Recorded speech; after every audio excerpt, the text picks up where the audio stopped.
বাচ্চাগুলো ছেড়ে দিছি বাইরে, এগুলো তো উঠতে পারে না। এই একটা খাঁচার ভিতরে ঢোকার জন্য কি করতেছে?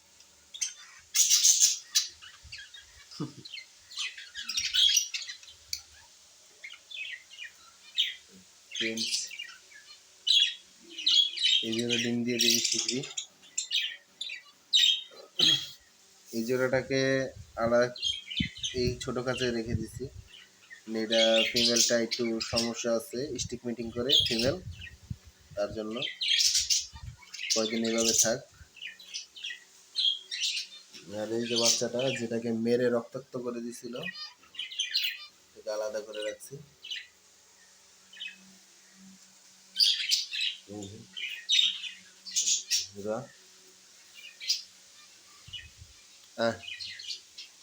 এদিকে এরা ঝগড়া করে। ওই খাঁচে যে জোড়া ছিল এই খাঁচে দিয়ে দিছি, দেখি এটা কি করে।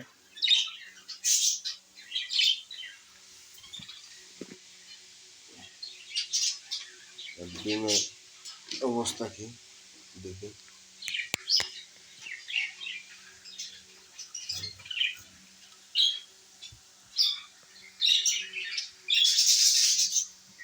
ডিম 6টাই আছে, বাচ্চা ফোটে না।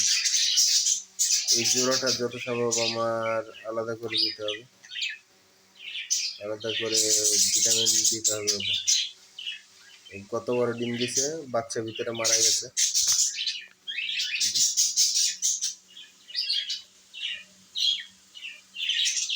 এবারও কোনো নামগন্ধ নাই ফুটার।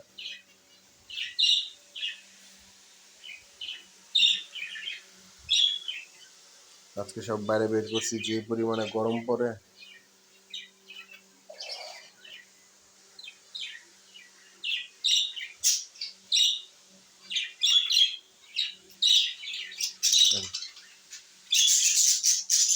ঝগড়া, ও ঝগড়া করার ওস্তাদ। কিন্তু ওকে বেশি দিন আমি হ্যান্ডটেম করিনি, অল্প কয়েকদিন করছি। ওদের যদি করতাম তাহলে ও যত সম্ভব কথা শিখতো। ও দেখলেই ঝগড়া করতে আসে। এবারে এই বাচ্চা দুটাকে টেম করবো, টেম করার জন্য রেখেছি। আরে এই যে বাচ্চা একটা দেখেন, এগুলো উঠতে পারে না, এইগুলো ছেড়েই দিয়ে রাখবো ঘরে। এই একটা। সবাই ভালো থাকবেন, সবাইকে আসসালামু আলাইকুম। আমার পাখির জন্য দোয়া করবেন।